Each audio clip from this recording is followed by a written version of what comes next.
Ser podcast. Estamos muy contentos de recibir en el Cine en la SER a Marta Nieto. ¿Qué tal? Muy bien, gracias. Muy contenta. Hemos hablado contigo muchas veces. Hablamos en la Seminci, es cierto, pero así en el estudio es la primera vez como directora y esto nos hace mucha ilusión. Ya, qué nervios, qué presión. Presentas La mitad de Ana, que es tu primera película, como decimos, como directora, después de una gran carrera como actriz, de muchos papeles. La pregunta es obvia, ya te la hicimos, pero te la volvemos a hacer para que los oyentes entiendan todo el proceso. ¿En qué momento dices hay una historia que quiero contar, quiero escribir, quiero dirigir, quiero ponerme detrás de la cámara? Pues la verdad es que así con esas palabras nunca, porque se me quedaba muy grande, yo creo. Es verdad que todo parte de tener ganas de ver a mujeres haciendo cosas y entonces en un momento dado me pregunto, bueno, ¿y tú quieres hacer algo o qué? Y me descubro con una pulsión y con una fricción que tiene que ver con mi propia experiencia de la maternidad y las ganas de explorarla. Entonces, a partir de ahí me pongo a escribir, pero desde este lugar, bueno, que tiene que ver con muchas, ¿no? Con las ganas de explorar algo y con una cosa muy virgen, pero también con mucho pudor, ¿no? Con el síndrome del impostor, con tú qué haces haciendo algo que no te toca en teoría y pues tú eres actriz, ¿por qué vas a hacer esto? Lo que pasa es que presenté el proyecto a las residencias de la Academia y lo cogieron, entonces una se siente validada y a partir de ahí pues no tiene más remedio que seguir dando pasos adelante. Y bueno, hasta aquí he llegado. Hasta los cines. Claro, hasta los cines, estrenar sí. la peli.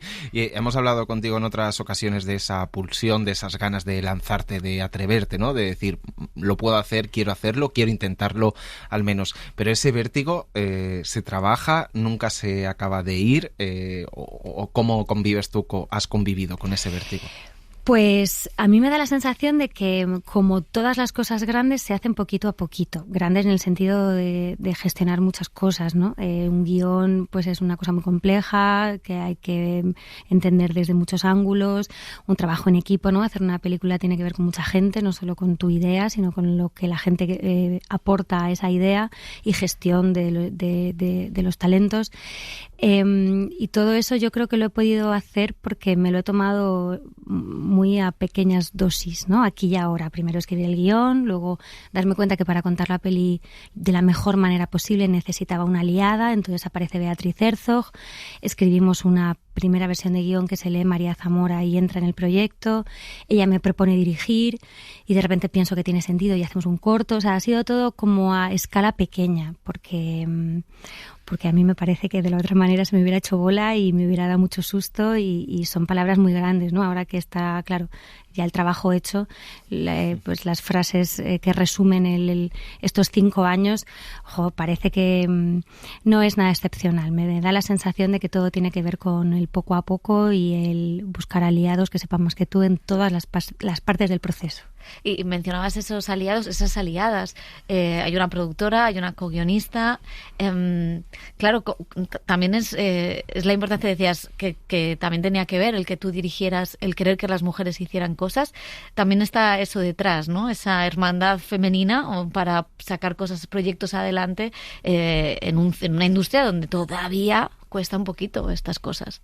Sí, a mí me parece que bueno, por lo menos estamos teniendo cierto espacio para poder representarnos a nosotras mismas. Y bueno, hay un sentido, ¿no? Está claro que hay público y que hay espacio para todas y para todos, y es verdad que te tienes que exponer, es verdad que tienes que ser valiente y ocupar un espacio no solo requiere de voluntad, sino también de vulnerabilidad, porque al final, pues esto, ¿no? La gente te va a conocer de una manera más íntima cómo miras y cómo ves y cómo sientes y cómo apuestas por algo. Pero creo que no hay otra manera, en realidad, de conquistar pues igualdades, ¿no? Es atreverse a ocuparlas con los defectos y con las virtudes que eso implica. Lo que estamos buscando son herramientas para el entorno. Para integrarse. Yo no pondría tanto el foco en el entorno, sino en que Son encuentre su manera propia de expresarse. Eso no es lo que dice el protocolo. Ya, pero es que el protocolo establece un sistema muy binario que prácticamente te obliga a elegir entre niño o niña, cuando entre medias hay un abanico de muchas cosas que puede explorar y sobre todo a su edad. El cine en la SER con Pepa Blanes. es una película íntima, pero a la vez ya hablamos política, ¿no? Con una dimensión muy política, pero que habla sobre todo de la maternidad, de la familia, de la identidad, de la infancia trans. Ha habido otras películas, aquí, fuera, Celine Sciamma, en Mil especies de abejas, pero tú giras un poco el enfoque o la perspectiva de la película hacia la madre, ¿no? Hacia esa mitad de Ana. ¿Cómo llegas a esa conclusión? ¿Cómo también encuentras tu propio enfoque o voz de lo que quieres contar ahí? Claro, cuando empezamos a escribir la película no existía la ley trans, ni existía 20.000 especies de abejas, ni en nuestro país todo el mundo tenía una opinión pues más o menos formada sobre el tema. Entonces, conforme esto va ocurriendo, nosotras nos vemos obligadas a actualizar y a repreguntarnos qué sentido tiene la peli cuando habla de este asunto. En realidad, la peli está en el punto de vista de la madre y habla de identidades, pero inevitablemente una de esas identidades es la de género, ¿no? Esta exploración del niño. Entonces, realmente encontramos pues algo que sí que nos apetecía poner encima de la mesa para seguir conversando al respecto, ¿no? Ya hay un marco legal donde hay un derecho de exploración de género, pero cómo lo hacemos es algo que todavía, bueno, está vigente, ¿no? Y tiene sentido preguntarnos y aprendernos. Nos apoyamos en un pensador que es Miquel Misé, que es un pensador fantástico sobre lo trans y sobre otras muchas cosas, pero su tesis es un poco la tesis en la que nos apoyamos nosotras, que tiene que ver con estas herramientas que tiene que adoptar la madre, simbólicamente los adultos, el Estado, ¿no? Como sociedad, para generar un espacio sano a estos niños, que tienen que ver con el amor propio, la serenidad, la tranquilidad. Entonces, en la narrativa de la peli, estas herramientas las tiene que aprender la madre primero para poder dárselas a Son.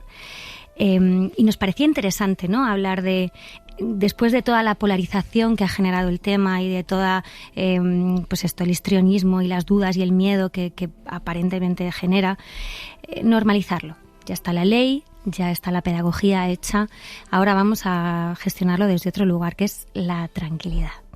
Y valen las mismas herramientas para educar a un niño cis que a un niño trans en nuestra cabeza, ¿no? Entonces, esta cosa de cuanto mejor estés tú, adulto, madre, cuanto más amor propio tengas, más amor propio vas a poder enseñar.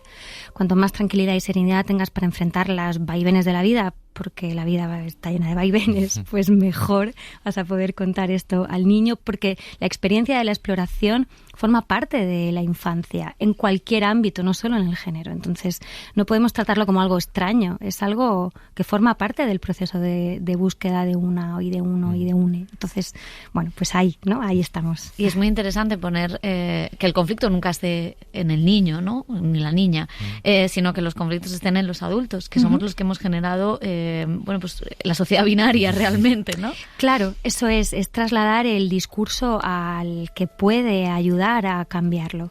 Los niños el niño no tiene ningún problema. El niño está haciendo su exploración de niño, porque además ellos nos daba muchísimo pudor a nosotras poner palabras y discursos en boca de niños, porque inevitablemente ellos se deben al amor de los padres y en general están muy influenciados por ellos. Entonces, la época de la infancia es época de aprender como una esponja, de absorber y de jugar y de explorar, no de generar narrativas, no de discurrir, no de tener una reflexión, ¿no? La reflexión viene desde otro lugar. Por eso el punto de vista en la madre y por eso intentar que Son... Yo todavía no tengo muy claro qué piensa Son, de hecho. O sea, hay algo que nos gustaba proteger, que es, bueno, este misterio de estas experiencias que van mucho más allá de lo que un adulto puede gestionar, porque es que no estamos en ese proceso, ya lo pasamos. No, es bonito porque al final son dos generaciones completamente distintas y esa nueva generación será mejor que la nuestra, o sea que seguro, es una cosa que tiene la película que es muy positivo y que además es muy real, porque realmente bueno, pues la realidad o la intimidad muchas veces soluciona mucho más que los conceptos teóricos, que también son importantes, pero que se quedan un poco ahí. Y hay dos escenas que yo creo que son muy significativas porque son muy íntimas, muy normales, o sea, algo muy cotidiano y a la vez ejemplifican muchos de los conceptos teóricos que uno no entiende. Si lees a Butler nunca la vas a entender, pero si ves la película de Marta Nieto probablemente entiendas muchas cosas, ¿no? Que es la escena en el médico y la escena en el baño en el colegio, ¿no? Son dos escenas escenas normales, pero que ejemplifican lo que muchísimas cosas en la película. Queríamos preguntarte, cómo surge también la creación de estas dos escenas, que yo creo que son escenas que son importantes a la hora de contar la película. Claro, o sea, intentando mantener el misterio del conflicto interno de Son, porque hay ahí pues una fricción, evidentemente, pero intentando no traducirla a un lenguaje de adultos, sí que, y estando en el punto de vista de la madre, sí que para nosotras era una escena de terror. Las dos tienen algo de escena de terror, ¿no? Porque, claro, desde los adultos que queremos proteger y cuidar, cuando algo no entiendes y cuando algo se te ha escapado completamente, la escena del médico es, o sea, a la madre se le ha escapado durante días un dolor que tenía su hija. Y esto es muy difícil luego de perdonarte, ¿no? Y con el colegio igual, uno quiere proteger, uno quiere ayudar y no puedes. Entonces, en las dos hay un nexo en común, ¿no? Que yo creo que suma para el cambio de punto de vista de Ana, que es tienes que darle herramientas. Tú a un niño, en realidad, aunque quieras, no puedes estar todo el rato protegiéndole de la vida. Tienes que darle herramientas para que él solo pueda gestionar. Es inevitable que los niños sufran y que tengan dolores.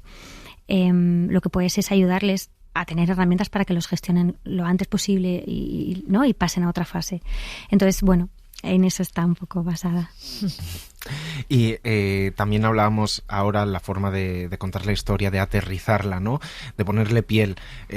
¿Cómo te has manejado con la emoción? Porque es casi un arma hoy en día revolucionaria, contar algo con esa sensibilidad, con esa emoción, donde puedes entender muchos puntos de vista que hay en la película, pero donde pues haces el viaje, ¿no? Tanto con la madre como con toda la historia que está pasando. ¿Cómo ha sido controlar eso también? Pues mira, es que por un lado a mí me daba mucho pudor, me da mucho pudor forzar la emoción. Me pasa como espectadora que me siento un poco invadida y claro, cuando he podido tomar las decisiones he intentado como generar una distancia, ¿no? Que sea la historia la que te lleve y no tanto pues forzar, está mal decirlo, pero bueno, a veces se hace, ¿no? Con la música o con los planos. Nuestro punto de partida para traducir el guión a imágenes tenía que ver con entender el punto de vista de Ana, ¿no? Que es una artista frustrada y ella en realidad está bocetada, ¿no? Ella ve el mundo borroso, ve el mundo fraccionado, ve el mundo como roto todo el rato y esta es un poco la traducción que hicimos a la atmósfera de la peli, ¿no? Para intentar entenderla a ella.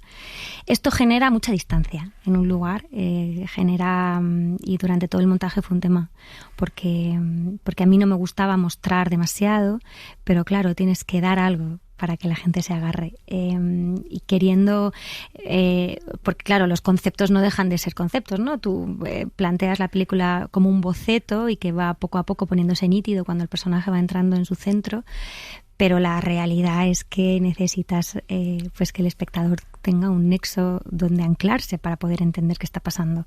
Entonces, bueno, en este híbrido se ha gestionado, como es una ópera prima, muchas veces no tenía opción de montar otros planos que no fueran los que decidí, que eran siempre como muy alejados del personaje, pero cuando he tenido la opción de elegir el de cerca y el de lejos, al final todo el equipo me decía, no, pon el de cerca, porque es que necesitamos ver algo un poco más claro, que no sea solo este concepto. Entonces, bueno, igual ahí siempre hay pues una idea y una lucha y es parte del aprendizaje también.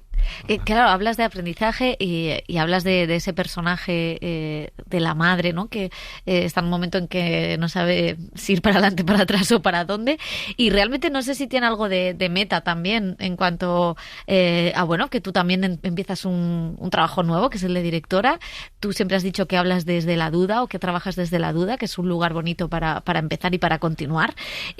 No sé si eso es lo más autobiográfico de la película.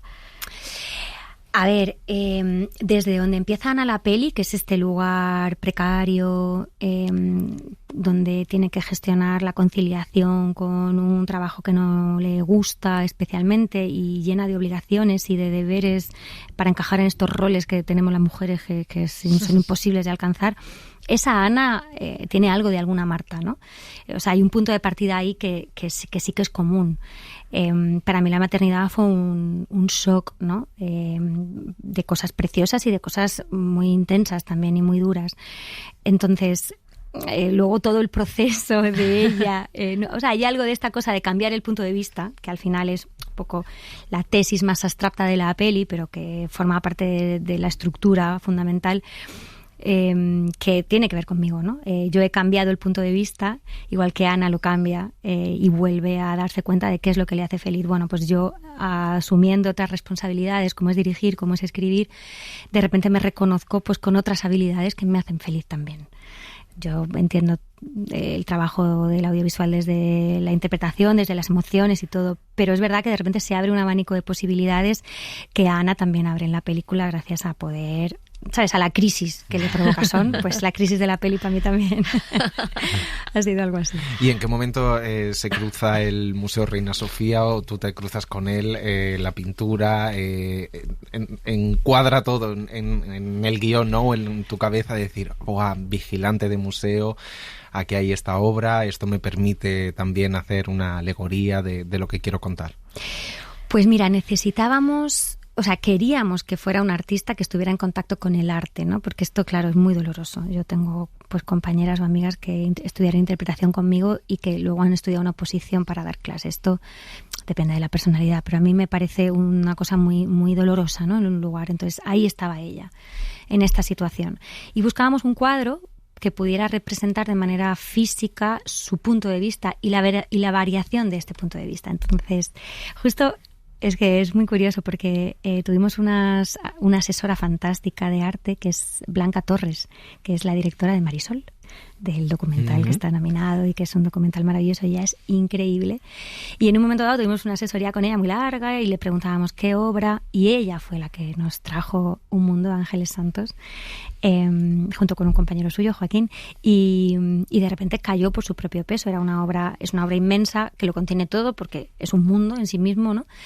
Donde podíamos rimar además y reivindicar de alguna manera la figura de la autora Ángeles Santos, que es una mujer extraordinaria que tuvo una vida muy dura y nos rimaba un poco con la de Ana.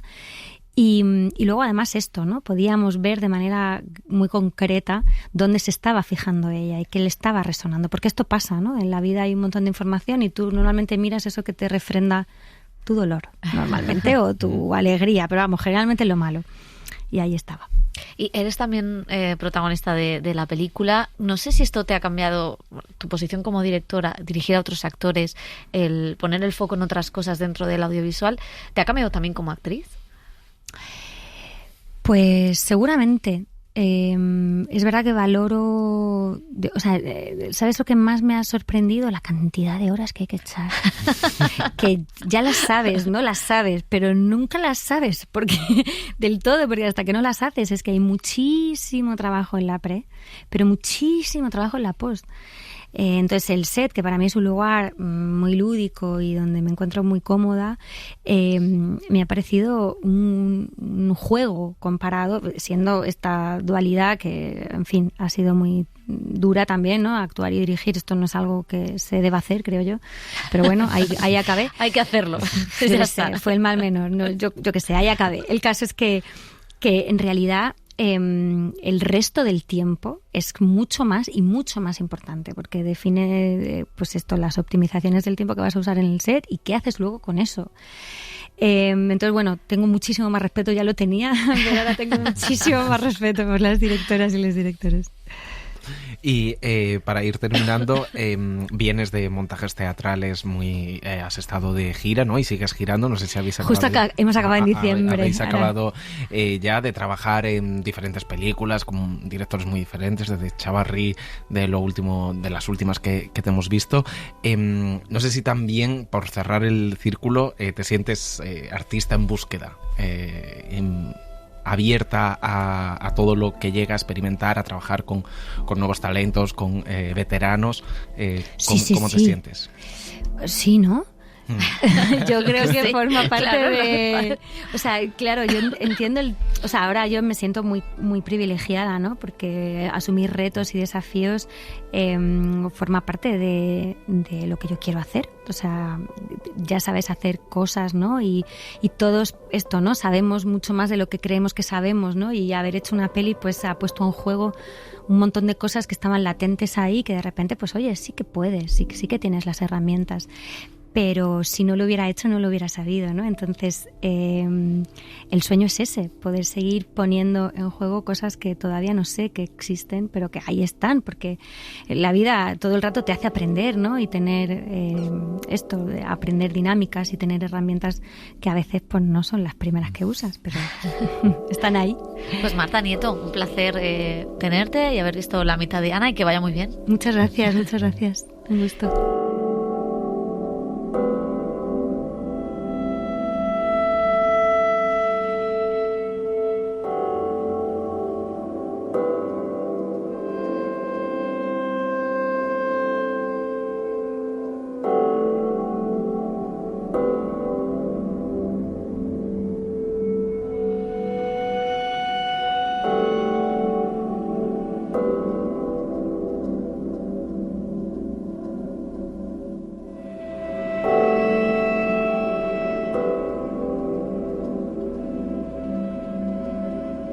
Suscríbete al Cine en la SER. Escúchanos en directo en la SER los sábados a las 7:30 de la mañana y los domingos a las 3 de la madrugada. Cadena SER. La radio.